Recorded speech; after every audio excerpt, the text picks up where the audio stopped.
जब भी हमको बहुत ज़्यादा एंजाइटी आती है, तभी हमको ये समझना ज़रूरी है कि हमारे थॉट्स से उत्पन्न होती है। हमको हर किस्म के ख्याल आएंगे दिन के अंदर, बहुत सारे ऊट-पटांग ख्याल आते हैं। हमको ये समझना ज़रूरी है कि हर कोई ख्याल हमें जो आता है वो हकीकत नहीं है, और वो ख्याल हकीकत नहीं हो जाएगा। जब हम्म। हम इसको समझेंगे तो हम ख्याल को कंट्रोल कर सकेंगे।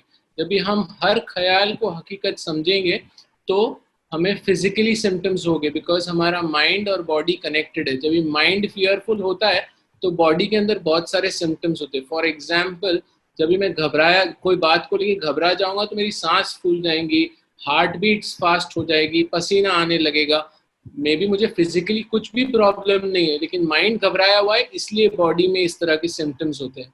तो बहुत सारे लोग जिसको बॉडी में सिम्टम्स होते हैं उनको बॉडी में कोई प्रॉब्लम नहीं होता है, उनका माइंड घबराया हुआ होता है। तो उनको ये समझना जरूरी है कि ये जो सिम्टम्स बॉडी में हो रहे हैं ये माइंड से उत्पन्न हो रहे हैं, और इसकी तरफ फोकस करना है और उसको अटेंशन नहीं देना है। कभी कभी डिस्ट्रैक्ट करने की कोशिश करना है और कभी कभी उसको डिस्प्यूट करना है, उसको टॉक बैक करना है कि ये खाली ख्याल है, ये हकीकत नहीं है।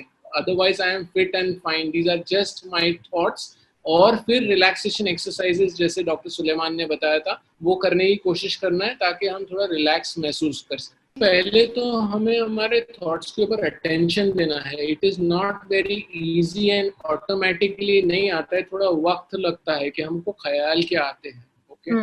और ओके। फिर एक बार हमें ये एक हैबिट हो जाती है उसकी तरफ ध्यान देने के लिए, तो हमें अपने आप को हर ख्याल के ऊपर बिलीव नहीं करना है।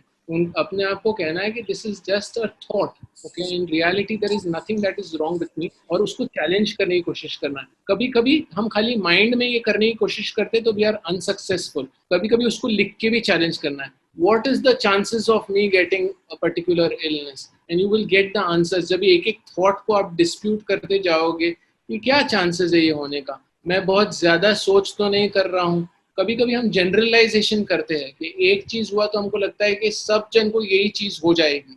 जब भी हम सुनते हैं कि इसको ऐसा हो गया है तो हमको लगता है हमें भी हो जाएगा। कभी कभी हम फॉर्च्यून टेलिंग करते हैं कि ये होने ही वाला है, आगे जाके मुझे भी होने वाला है इस तरह से। तो उसको डिस्प्यूट करना है कि ऐसा क्यों होगा मुझे। I am taking all the reasonable precautions, and why will it happen to me? I need to continue taking my reasonable precautions. So emotional thinking से हमें rational thinking की तरफ आने की कोशिश करने की जरूरी है।